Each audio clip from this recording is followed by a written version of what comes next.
Line squash அசல் பழங்களிலிருந்து தயாரிக்கப்பட்ட real squash கூலா ஜோரா. ஜேம்சன் கோவின் தமிழ் புத்தாண்டு சிறப்பு விற்பனை ஏப்ரல் 11 முதல் 14 வரை 65% வரை தள்ளுபடி. நான் தீவிரமான விஜய் ஃபேன். என்னை பற்றி என்னோட பர்சனல் சர்க்கிளில் கேட்டிருக்கீங்கன்னா நான் எவ்வளோ பெரிய விஜய் ஃபேன் அப்படின்னு. ஏன்னா நான் சின்ன வயசுல இருந்து காலேஜ் டைம்ஸ்ல இருந்து இந்த ஃபேன் வார் இந்த சண்டைகள்லாம் தீவிரமாக இறங்கி தீவிரமான அடிதடி வரைக்கும்லாம் போயிருக்கு. இந்த படம் லீக் ஆகுது. இந்த படத்துக்கு முன்னாடி இந்த மாதிரி எந்த படமும் லீக் ஆனதே இல்லையா? அந்த சோகால்டு கட்சியோட தலைவர் அந்த ஃபீல்டுலேயே நான் உச்சத்தில் இருந்தேன்னு சொன்னார்ல, சொல்லிட்டு தானே இருக்கார் இன்னமும் எல்லா மீட்டிங்லையும். என்ன பண்ணியிருக்காரு? சினிமா ஃபீல்டில் இருக்கும்போது நாங்களாம் அப்படி தான் இருப்போம். அவர் படம் நல்லா இல்லைன்னு வச்சுக்கோங்க, அவர் படம் ஓடலைன்னு வச்சுக்கோங்க, இதுக்கெல்லாம் அஜித் தான் காரணம், இப்படி தான் நாங்கள் பேசிக்கிட்டு இருக்கோம். நீங்கள் அவங்க நீங்கள் என்ன எதிர்பார்க்குறீங்க? அவருக்கு என்ன செத்து போனவங்க வீட்டுக்கெல்லாம் போய் உட்காந்து அழுவார்னு நினச்சிட்டு இருக்கீங்களா? பதறதுன்னா டென்ஷன் ஆகிருக்கலாம், இல்லை அந்த மாதிரி சொல்லலை. அவங்களுக்காக போய் நின்றுக்கணும்ல, பதவி போய் ஐயோ இப்படி ஆகிடுச்சேன்னு கொஞ்சம் கூட இதுவே இல்லாமல் 3 நாளுக்கு அப்புறம் வீடியோ போட்டுட்டு எல்லோரும் போய் ஒளிஞ்சிக்கிட்டு நான் கரூர் தான், நாங்கள் என்ன நினச்சி எனக்கு க்ளோஸாகவே தெரியும். எக்ஸாக்ட்லி இதை நான் முன்னாடி சொன்னது ஆண்கள் பெண்கள்லாம் வித்தியாசம் இல்லை. He just wanted to exploit that grace. அந்த பெண் இப்படி பேசுகிறாங்க இல்லையா, அந்த வீடியோ அவர் கண்டிப்பாக பார்த்துருப்பார். அவர் என்ன பண்ணியிருப்பார் தெரியுமா? அதை ரசிச்சிருப்பார். இதெல்லாம் ஒர்த் இல்லைங்க அப்படின்னு ஒரு விஷயம் சொல்கிறார். அதுக்கு அகெயின்ஸ்டாக நிறைய பேர் போனாங்க. எல்லா ஸ்டேஜ்லேயும் போய் பெண்கள் சேஃப்டி. ஆனால் பர்சனல் லைஃப்பில் நான் இவ்வளோ சீப்பாக நடந்துக்குவேனா? அவ்வளோலாம் ஹர்ட் ஆகுதுங்க, அதெல்லாம் ஒர்த்தெல்லாம் கிடையாது. ஒர்த்தே இல்லைன்னு சொல்லணும் அப்படின்னு எழுதி வச்சு அதை படிச்சதான் நான் நினைக்கல. ஆனால் அது இயல்பாக வருது.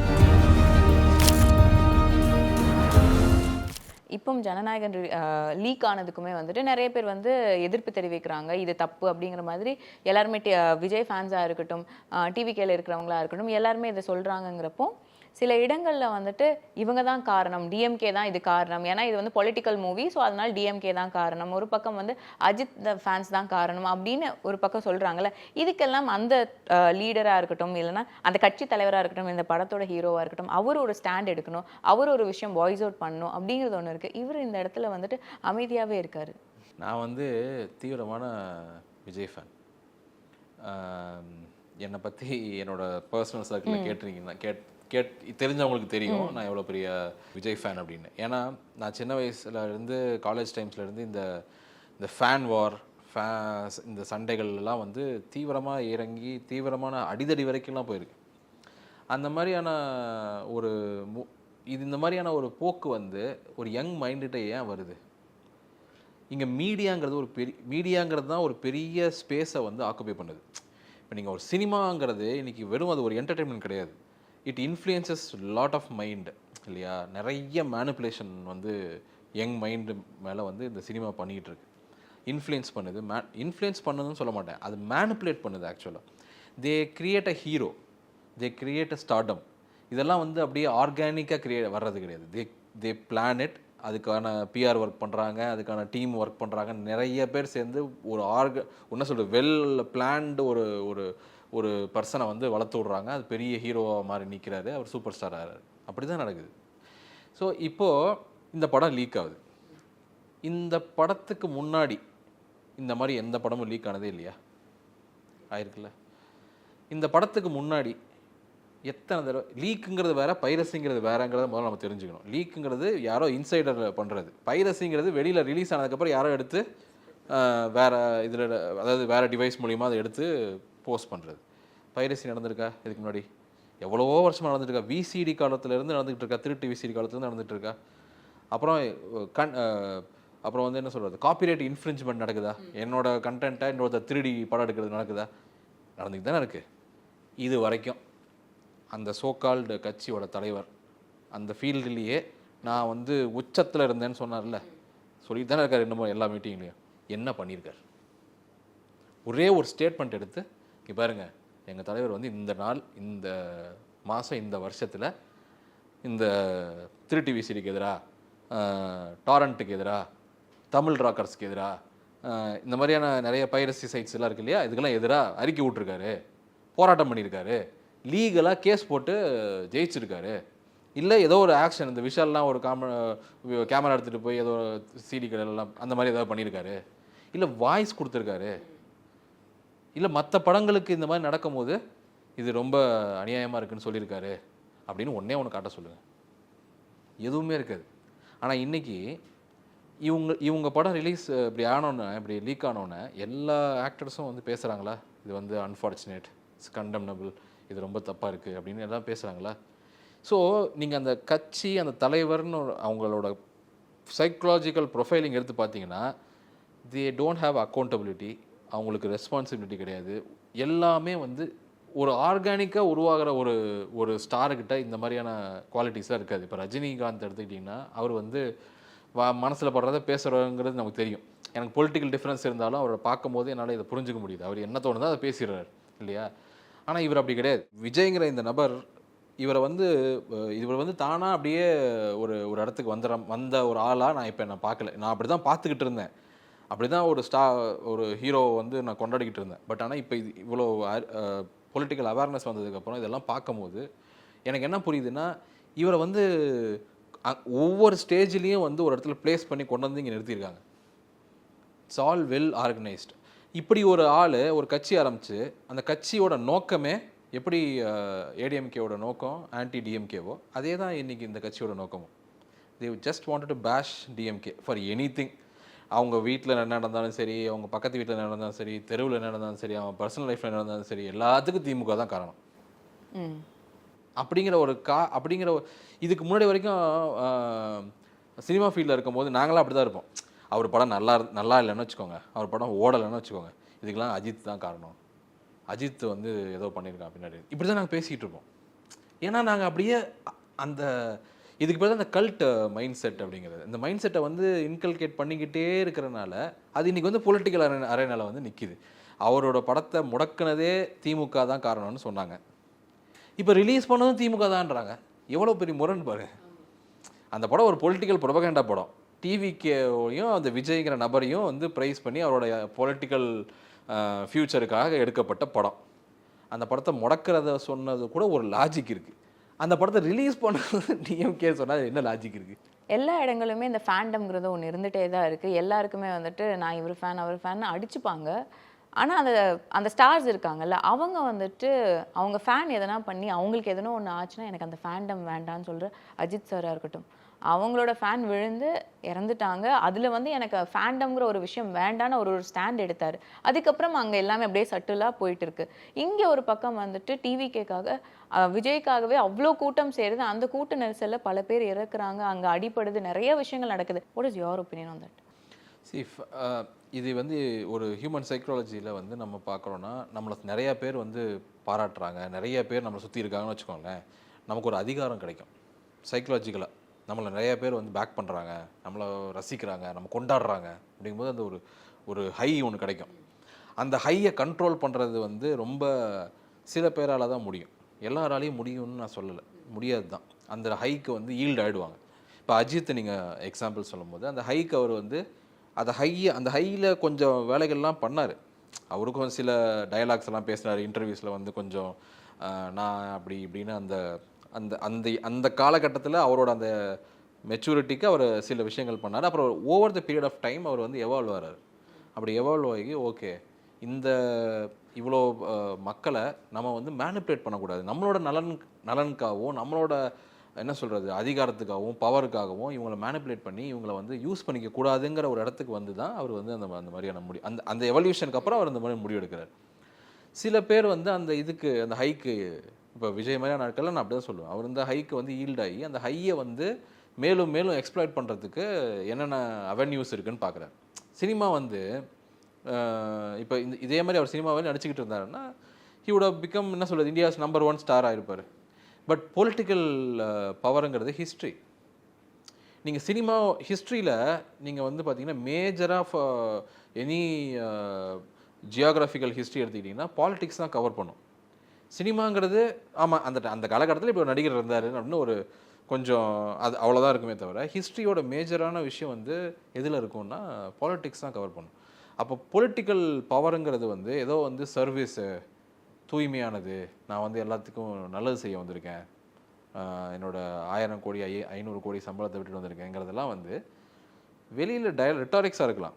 பட் உள்ளுக்குள்ளே வந்து அவருக்கு வந்து அந்த அந்த அந்த பவர் வேணும், அந்த அதிகாரம் வேணும். அந்த அதிகாரத்தை வந்து அவர் அடையிறதுக்கு இந்த ஃபேண்டமை மேனிப்புலேட் பண்ணுறாரு.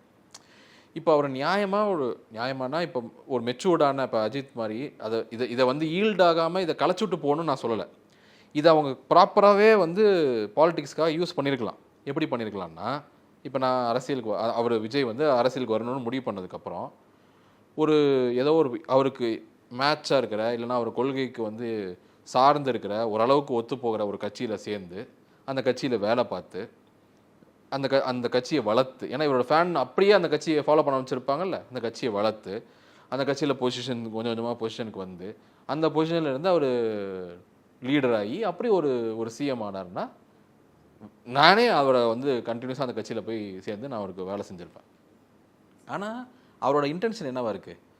எலெக்ஷனுக்கு 2 வருஷத்துக்கு முன்னாடி ஒரு கட்சி ஆரம்பிக்கணும், அதுக்கு நடுவில் ஒரு எலெக்ஷன் வருது, அது வந்து ஒரு பார்லிமெண்ட் எலெக்ஷன் வருது, அதில் போட்டி போட மாட்டேன், ஆனால் நேராக 2026 எலெக்ஷனில் வந்து நான் சிஎம் ஆகணும். இப்போது என்னோட நோக்கம் சிஎம் ஆகணும், அந்த அதிகாரத்தை போய் அடையணுங்கிற இருக்கும்போது ஆட்டோமேட்டிக்காக என்ன தோணுதுன்னா, அந்த ஹைக் ஈல்டாகி இந்த மக்களை மேனிப்புலேட் பண்ணால் இவங்க ஓட்டு போட்டுருவாங்க அப்படிங்கிறதுக்காக தான் ஆரம்பத்துலேருந்து ஒரு விக்டிம் கார்டை ப்ளே பண்ணிக்கிட்டே இருக்காரு. எனக்கு சதி நடக்குது, பிளான் என்ன, எனக்கு 1008 கஷ்டங்கள் இருக்குது, என்னை அவதூறு பேசுகிறாங்க, என்னை முடக்கிறாங்க, என்னை அதை பண்ணுறாங்க இதை பண்ணுறாங்கன்னு அந்த அந்த க்ரௌடை எமோஷ்னலாக மேனிப்புலேஷன்லேயே வச்சுருக்காரு. அப்படியே போய் அந்த எலெக்ஷன் டேட்டில் கொண்டு போய் உள்ளே விட்டோம்னா அவங்க ஓட்டு போட்டுருவாங்க அப்படின்னு நினைக்கிறார். இப்போ இதை அப்படி இருக்கிற ஒரு ஆளுக்கிட்ட போய் நீங்கள் வந்து நீங்கள் என்ன எதிர்பார்க்குறீங்க? அவர் என்ன செத்து போனவங்க வீட்டுக்கெல்லாம் போய் உட்காந்து அழுவார்னு நினச்சிட்டு இருக்கீங்களா? 41 பேர் கரூரில் செத்தாங்க இல்லையா, குழந்தைங்க 9 குழந்தைங்கன்னு நினைக்கிறேன். ஸோ அப்படி ஒரு இன்சிடெண்ட் ஒருத்தரோட வாழ்க்கையில் வந்து அவரோட இடத்துல இருந்து நடக்குது அப்படின்னா அவர் எப்படி ரியாக்ட் பண்ணியிருக்கணும்? பதறி இருக்கணும்ல. ஒரு ஹியூமன்னஸ் உள்ள ஆளாக இருந்தால் வந்து அங்கேயே வந்து பதறதுன்னா டென்ஷனாக இருக்கலாம், இல்லை அந்த மாதிரி சொல்லலை, அவங்களுக்காக போய் நின்றுருக்கணும்ல, பதறி போய் ஐயோ இப்படி ஆகிடுச்சேன்னு. கொஞ்சம் கூட இதுவே இல்லாமல் 3 நாளுக்கு அப்புறம் வீடியோ போட்டுட்டு எல்லோரும் போய் ஒளிஞ்சிக்கிட்டு கட்சி ஆஃபீஸையே மூடிட்டு போயிட்டாங்க கரூரில். நான் கரூர் தான், நாங்கள் என்ன நினச்சி எனக்கு க்ளோஸாகவே தெரியும். ஸோ அப்போது இவரோட நோக்கம் இந்த மக்களை எமோஷ்னலாக அவருக்கு மேலே இருக்கிற அந்த அபிமானம் இருக்கு இல்லையா, அந்த கிரேஸ் இருக்கு இல்லையா, அந்த கிரேஸை எமோஷ்னலாக டைட்டாக ஹோல்ட் பண்ணி அவங்கள தன்னை ஒரு விக்டிம் பண்ணுறாங்க, ஒடுக்குறாங்கங்கிற அந்த எமோஷ்னல்லே வச்சுக்கிட்டு அவங்கள வந்து வச்சு ஓட்டு வாங்கணுங்கிறது தான் இவரோட நோக்கம். அவர்கிட்ட வந்து நீங்கள் இந்த மாதிரியான எத்திக்கல் மாரல் வேல்யூஸ் எல்லாம் நீங்கள் எதிர்பார்த்தீங்கன்னா அது நடக்காது. அவருமே வந்துட்டு அவரோட மேனிஃபெஸ்டோவாக இருக்கட்டும், அவர் பேசுகிறது வந்து எல்லாமே பெண்களுக்காக தான் இருக்குது. ஸோ எல்லா ஃபேன்ஸுமே சரி அந்த பெண்கள் பற்றி பேசுகிறப்போ வந்து ஒரு மாதிரி ஓகே இவர் நல்லது பண்ண போகிறாருங்கிற ஒரு தாட் வரும். அதே ஸ்ட்ரெயிட் ஆப்போசிட்டில் பார்த்தா அவங்க வீட்டு பெண்ணை வந்துட்டு வெளியே தவறாக பேசுகிறாங்க. அவங்க வந்து ஸ்டாலினுக்கு வெளியே போயிட்டாங்க, அவங்க வந்துட்டு டிஎம்கே கூட சேர்ந்து பண்ணுறாங்கன்னு சங்கீதாவை பேசுகிறாங்க. அதே போல் அவங்க சொல்கிற சில விஷயங்கள் ரொம்ப டிஸ்டர்பிங்காக இருக்குது. பீயிங் அ விமன் நமக்குமே டிஸ்டர்பிங்காக இருக்குது. ஒரு விமன் அவங்க வந்து எல்லாருக்கும் முன்னாடியும் சொல்கிறாங்க, பரவாயில்ல அவர் வச்சுக்கிட்டோமே என்ன பிரச்சனை, கூட்டுறவங்க யாரோ வந்துட்டு 10-15 பேர் வச்சுக்கிறாங்க, அவர் இவ்வளோ சம்பாதிக்கிறாரு, அவர் வச்சுக்கிட்டா என்ன அப்படிங்கிற மாதிரி விஷயங்கள் சொல்கிறாங்க. அவருக்கு நான் அக்காவாகவும் இருக்கேன், நான் அவருக்கு அம்மாவாகவும் இருப்பேன், அவங்களுக்கு ஏன் நான் ஒய்ஃபாகவும் இருந்துட்டு போகிறேன், இந்த மாதிரி பேசுகிறாங்க. இதெல்லாம் ரொம்ப டிஸ்டர்பிங்காக இருக்குது. எக்ஸாக்ட்லி, இதை நான் முன்னாடி சொன்னது ஆண்கள் பெண்கள்லாம் வித்தியாசம் இல்லை. He just wanted to exploit that grace. அந்த பெண் வந்து இப்படி பேசுகிறாங்க இல்லையா, அந்த வீடியோ அவர் கண்டிப்பாக பார்த்துருப்பார். அவர் என்ன பண்ணியிருப்பார் தெரியுமா, அதை ரசிச்சிருப்பார். ஏன்னா என்ன பண்ணாலும் இவங்க வந்து நம்மளை வந்து இப்படி சப்போர்ட் பண்ணுறாங்களே, நம்ம எவ்வளவு இவங்களை வந்து உதாசனப்படுத்தினாலும் நம்மக்கிட்ட வந்து திரும்ப வந்து வி ஸ்டாண்ட் வித் விஜய் அண்ணான்னு நிற்கிறாங்களே அப்படிங்கிற அதை ரசிக்கிற ஒரு தன்மை இருக்கு இல்லையா, அந்த கொடூரமான ஒரு எண்ணத்தில் இருந்து தான் அவர் வந்து இந்த மேனிப்புலேஷனை பண்ணிக்கிட்டே இருக்கார் முதல்ல. ரெண்டாவது, அவர் விமன் சேஃப்டி, பெண்களுக்கு இங்கே பாதுகாப்பு இல்லை, டிவிக்கே வந்தால் எல்லோரும் நல்லா இருப்போம் அப்படின்னு இப்போ பேசிகிட்டு இருந்தார் இல்லையா. விமன் சேஃப்டினா என்ன? ஏதோ ஒரு 4 பேரை பிடிச்சி அரெஸ்ட் பண்ணி ஜெயிலில் போடுறது பேர் விமன் சேஃப்டியா? விமன் சேஃப்டி எப்படி ஒரு கவர்மெண்ட்டால் 100% என்ஷூர் பண்ண முடியும்? Unless until you culturally evolve. இங்கே வீட்டுக்குள்ளே சொந்த அப்பாவால் ஒரு குழந்தை வந்து செக்ஷுவல் அப்யூஸ் பண்ணப்படுது, அது எப்படி ஒரு கவர்மெண்ட்டால் தடுக்க முடியும்? அது எப்படி அதை மாற்ற முடியும்? அது எப்படி மாறும்? சோஷியல் இஷ்யூஸ் இதெல்லாம் இல்லையா? சமூகமாக இங்கே இருக்கிற கல்ச்சுரல் இஷ்யூஸ் இதெல்லாம். இந்த இஷ்யூஸை கல்ச்சுரல் மூமெண்ட்டாக இல்லை கல்ச்சுரல் அவேர்னஸ் மூலிமா இதை மாற்றுறதுக்கான முயற்சிகளை இந்த டிவிகேங்கிற கட்சியில் ஏதாவது ஒரு அமைப்பு செய்யுதா, ஒரு நபர் செய்கிறாரா?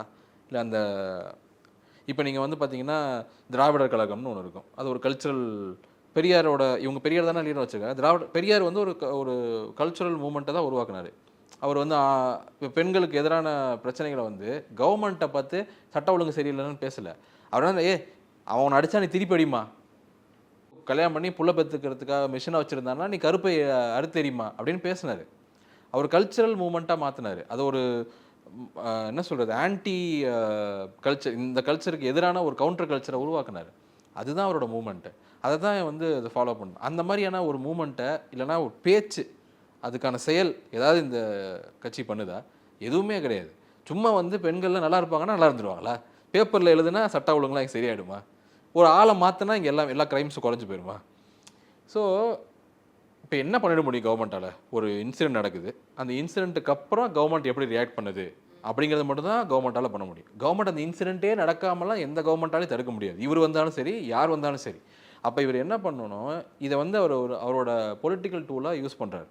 இவரோட ஹிப்போக்ரஸி எங்கே வெளிப்பட்டுச்சுன்னா, இவர் பெண்களுக்காக நீங்கள் சொன்னீங்களா ஸ்கீம்ஸ் எல்லாம் அனௌன்ஸ் பண்ணாங்கன்னு, அங்கேயே வெளிப்பட்டுருச்சு. அவர் என்ன சொன்னார், அன்னபூரணி அப்படின்னு ஒரு ஸ்கீமுக்கு பேர் வைக்கிறார். என்ன ஸ்கீம்னா 6 கேஸ் சிலிண்டர் வருஷத்துக்கு ஃப்ரீயாக கொடுக்கும். கேஸுங்கிறது வீட்டு உபயோக பொருளா இல்லை பெண்களுக்கான பொருளா? வீட்டு உபயோக பொருள். அந்த கேஸில் சமைச்சா ஆண்கள் தானே சாப்பிட போகிறாங்க, அப்புறம் எதுக்கு அந்த பேர், அதுக்கு பேர் அன்னபூரணி? அப்போ என்ன சொல்ல வரீங்க? பெண்களுக்கா ஒரு பேரை வச்சு, பெண்களை ரெப்ரசன்ட் பண்ண ஒரு பேரை வச்சு கேஸ் அடுப்பை கொண்டு வந்து வச்சு கேஸ் இதில், அதாவது கேஸ் சிலிண்டரை ஐடென்டிஃபை பண்ணிங்கன்னா பெண்கள்லாம் சமைக்கணுங்கிறத சொல்ல வரீங்க இல்லையா? அப்புறம் மாமன் சீருங்கிறது வந்து என்ன? ஒரு எக்ஸ்டென்ஷன் ஆஃப் டவுரி வந்து கல்யாணத்தில் கொடுத்துருவாங்க. அதுக்கப்புறம் மாதம் ஒரு பண்டிகைக்கு சீர் வச்சுக்கிட்டே இருப்பாங்க. என்ன அர்த்தம்? சொத்தில் உனக்கு பங்கு கிடையாது, என் பையனுக்கு தான் சொத்து, உனக்கு நான் சீர் வச்சுருவேன், அதானே? அதையே ஒரு கவர்மெண்ட் எப்படிங்க இம்ப்ளிமெண்ட் பண்ண முடியும்? கவர்மெண்ட் இதுக்கெல்லாம் எதிரான இருக்கணும். இதெல்லாம் வந்து ஒழிக்கணுங்கிற ஐடியாவில் தாங்க ஒரு கட்சியோ ஒரு ப்ரோக்ரஸிவ் கட்சியோ ஒரு கவர்மெண்ட்டோ செயல்படணும். இவர் இதெல்லாம் வச்சுக்கிட்டு இவர் பெண்களை பாதுகாக்கிறேன்னு வேறு சொல்கிறார். இதுக்கு பேர் தான் இந்த ஹிப்போக்ரஸி. இது வந்து அவர் ஒரு மேனிப்புலேட் பண்ணுற எமோஷ்னலாக சொல்லக்கூடிய வாக்குறுதிகள். இதெல்லாம் அவருக்கு நல்லா தெரியும். நான் வந்து என்ன பொசிஷனுக்கு வரப்போகிறேன், எந்த இடத்துக்கு வரப்போகிறேன்னு அவருக்கு நல்லா தெரியும். அவர் சப்போஸ் அவர் ஜெயிச்சு சிஎம்ஏ வந்தாலும் இதெல்லாம் பண்ண போகிறது இல்லைன்னு அவருக்கு நல்லா தெரியும். அண்ட் அவர் ஒரு ஸ்டேஜில் சொன்ன வார்த்தை, அந்த கேஸ்க்கு அப்புறம் அவர் டிவோர்ஸ் கேஸ் வருதுன்னா இதெல்லாம் ஒர்த் இல்லைங்க அப்படின்னு ஒரு விஷயம் சொல்கிறார். அதுக்கு அகெயின்ஸ்டாக நிறைய பேர் போனாங்க. What is your opinion? இதெல்லாம் வச்சு பார்க்கும்போது அந்த பர்சனல் இஷ்யூக்குள்ளே நம்ம போக வேண்டாம். நான் கட்சி நடத்துவேன்னா, நானாக வந்து கட்சி நடத்துகிற எல்லா ஸ்டேஜ்லேயும் போய் பெண்கள் சேஃப்டி, பெண்கள் அப்படி, பெண்கள் இப்படி, நான் அண்ணன் மாமன் என்னென்னமோ பேசுவேன்னா, ஆனால் பர்சனல் லைஃப்பில் வந்து நான் இவ்வளோ சீப்பாக நடந்துக்குவேன்னா, அப்படி ஒரு மாரலாக எத்திக்கலாக தவறாக இருக்கிற ஒரு நபர் சோஷியலாக வந்து நான் வந்து பொலிட்டிக்கலாக வந்து நான் எல்லாத்தையும் மாற்றிடுவேன், அதுவும் அந்த பெண்கள் சார்ந்த விஷயங்களே நான் வந்து எல்லாத்தையும் மாற்றிடுவேன் அப்படின்னு சொல்கிறதே வந்து ஒரு பயங்கரமான ஒரு ஹிப்போக்ரஸி இல்லையா? அதை தான் நம்ம பேசுகிறோம். ஆனால் ஒரு ஹோலிஸ்டிக்காக வந்து ஒரு பொலிட்டிக்கல் ஃபேஸாக நீங்கள் இருக்கிறீங்கன்னா, உங்களுக்குன்னு நீங்கள் என்ன ப்ரீச் பண்ணுறீங்களோ அதை ப்ராக்டிஸ் பண்ணணும். அப்படி சொல்லக்கூடாது.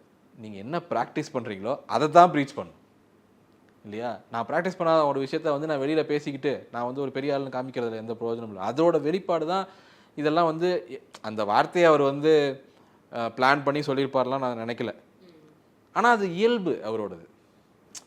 இப்போ அவர் இதை வச்சு படிச்சுட்டே இருக்கார்ல, பேப்பர் வச்சு நிறைய மாற்றி படிக்கிறார்ல, அந்த மாதிரி இதை ஒர்த்தே இல்லைன்னு சொல்லணும் அப்படின்னு எழுதி வச்சு அதை படிச்சதான் நான் நினைக்கல. ஆனால் அது இயல்பாக வருது, அவரோட கான்ஷியஸ்னஸ். அவ்வளோதான் அவர் அதை பற்றி கேர் பண்ணுறாரு. நம்ம வந்து இவ்வளோ விஷயங்கள் தலைவரை பற்றி பேசிகிட்டு இருக்கோம். அவங்களோட கேண்டிடேட்ஸ்ன்னு நிறைய பேர் அறிவிச்சாங்க. அதில் நிறைய பேர் வந்துட்டு எங்கேயுமே இடம் கிடைக்காம எனக்கு இங்கே தான் இடம் இருக்குது அப்படிங்கிற மாதிரி ஒரு விஷயம் இருக்குல்ல, நீங்கள் என்ன நினைக்கிறீங்க? அது அது அது ஓகே தான். நான் வந்து அதை பெரிய பிரச்சனையாக பார்க்கல. இப்போ விஜய்ங்கிற ஒரு புது கட்சி, அதனால் இங்கே சான்ஸ் கிடைக்கிறதுக்கு வாய்ப்பு நிறையா இருக்குது, வந்துடும். ஆனால் நானும் அவங்கள மாதிரி ஒரு கட்சி ஆரம்பிச்சிருக்கேன், அவங்கள மாதிரியே நானும் எல்லா தில்லலங்கடி வேலையும் பார்ப்பேன், அவங்கள மாதிரியே நானும் ரொம்ப மோசமானவன் தான், அவங்கள மாதிரியே நானும் ஒரு தீய சக்தி தான் அப்படின்னு சொல்லிட்டு அப்படிங்கிறத டிக்ளேர் பண்ணிவிட்டு நீங்கள் வந்து இந்த மாதிரி வேலையெல்லாம் பண்ணால் ஒன்றும் பிரச்சனை இல்லை. ஆனால் அவங்களாம் தீய சக்தி, நான் தூய சக்தி அப்படின்னு கிளைம் பண்ணுறது நீங்கள் தான் இல்லையா? அப்படி கிளைம் பண்ணிவிட்டு அங்கே இருந்த ஆட்களை இங்கே வந்ததுக்கப்புறம் அவங்க நல்லவெல்லாம் மாறிடுவாங்க, இல்லை அவங்க வந்து அங்கே வந்து ரொம்ப என்ன சொல்கிறது கொடூரமானவங்களாக இருந்தாங்க, இங்கே வந்ததுக்கப்புறம் தூய ஆத்மாவை மாறிட்டாங்க அப்படிங்கிறதுக்கு ஏதாவது லாஜிக் இருக்கா? அதுவும் இந்த வேட்பாளர்லாம் பார்த்தீங்கன்னா கட்சிக்கு வர்றதை கூட ஓகே, அவங்க இங்கே வந்ததுக்கப்புறம் வேலை செய்வாங்க, கொஞ்ச நாள் கழித்து. வேட்பாளர்லாம் 2 நாளைக்கு முன்னாடி காங்கிரஸ்லேருந்து ஒருத்தரை நீக்குறாங்க, அடுத்த நாள் இங்கே வந்து வேட்பாளர் ஆகிறார். எனக்கு அது புரியவே இல்லை. நீங்கள் கட்சி ஆரம்பித்த நாள்லேருந்தே மற்ற கட்சியிலேருந்து வந்து சேர்ந்துருக்காங்கல்ல, அதை பற்றி நான் பிரச்சனை இல்லை, அது ஓகே. ஆனால் 2 நாளைக்கு முன்னாடி வந்தவரை இங்கே வேட்பாளர் இருக்கிறேன்னா அவர்கிட்ட காசு இருக்குது, அவரால் செலவு பண்ண முடியும், அதனால் அவனுக்கு வாய்ப்பு கொடுத்தோம்னா ஏதாவது ஒரு கணிசமான ஓட்டு எடுப்பார். அதை தானே மற்ற கட்சிகளும் இங்கே எக்ஸிஸ்டிங் பார்ட்டியும் பண்ணு, யார்கிட்ட காசு இருக்கோ அவங்களுக்கு தானே ஓட்டு, அதை தான் நீங்கள் பண்ணுறீங்க. இதில் அது மட்டும் இல்லை, நிறைய குற்ற பின்னணி உள்ள ஆட்கள், பர்சனல் லைஃப்பில் வந்து விமன் அப்யூஸ் பண்ணிவிட்டு இப்போ மயிலாப்பூர் ஒரு கேண்டிடேட் மேலே வந்து கேஸ் நடந்துட்டு இருக்குது, டிவிக்கு அவங்க ஒய்ஃபே கேஸ் போட்டிருக்காங்க. அப்புறம் ஒருத்தர் மேலே பாலியல் குற்றச்சாட்டு வச்சு ஒருத்தங்க ஏதோ ஒரு தொகுதி பேர் மாறன்ட்டு அங்கே ஒரு கேஸ் நடக்குது. அப்புறம் போதை பொருள் கடத்தினார்னு ஒருத்தர் 10 நாளைக்கு முன்னாடி தான் ஜெயிலேருந்து பெயிலில் வந்திருக்காரு, அவருக்கு டிக்கெட் இது கொடுத்துருக்காங்க. அப்புறம் நிறைய நான் ஒரு வீடியோ கூட பண்ணேன், அதில் நிறைய முகங்கள் இந்த மாதிரியான குற்ற பின்னணியிலேருந்து இருக்குது.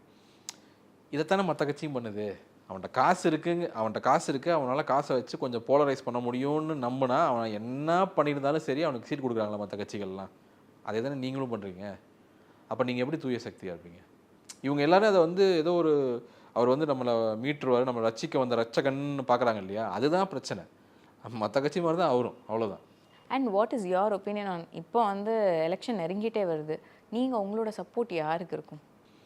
சரி, நான் வந்து எலக்ட்ரல் பாலிடிக்ஸ் எப்படி அணுகுவேன்னா, ஃபஸ்ட்டு என்னோடய ப்ரியாரிட்டி யார் வரக்கூடாதுங்கிறது தான்.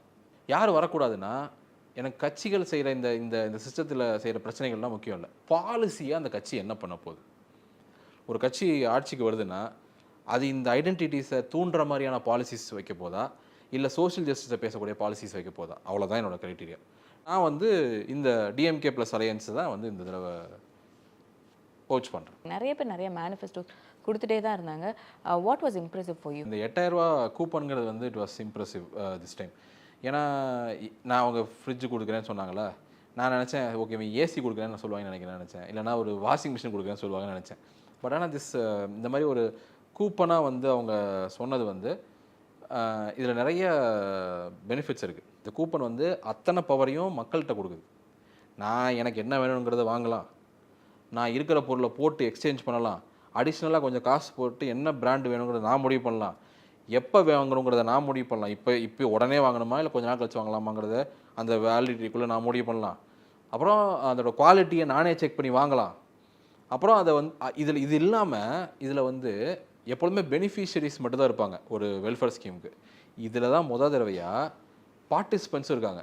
லோக்கல் மார்க்கெட்டில் அந்த பிஸ்னஸ் பண்ணிகிட்டு இருக்கிற பீப்புள் இருக்காங்கல்ல, இந்த ஷோரூம் வச்சுருக்கவங்க, எலக்ட்ரானிக்ஸ் கூட்ஸ் வாங்கி விற்கிறவங்க, இவங்கள வந்து பார்ட்டிசிபெண்ட்டாக மாற்றுது. அவங்களுக்கு ஒரு எக்கனாமிக்கல் ஒரு பேக்கிங்கே கொடுக்குது இல்லையா. இது வந்து பயங்கரமான ஒரு திங்கிங். இது எப்படி பண்ணாங்கங்கிறது எனக்கு தெரியல, பட் ஆனால் அது ஒரு நல்ல திங்கிங்னு சொல்லலாம்.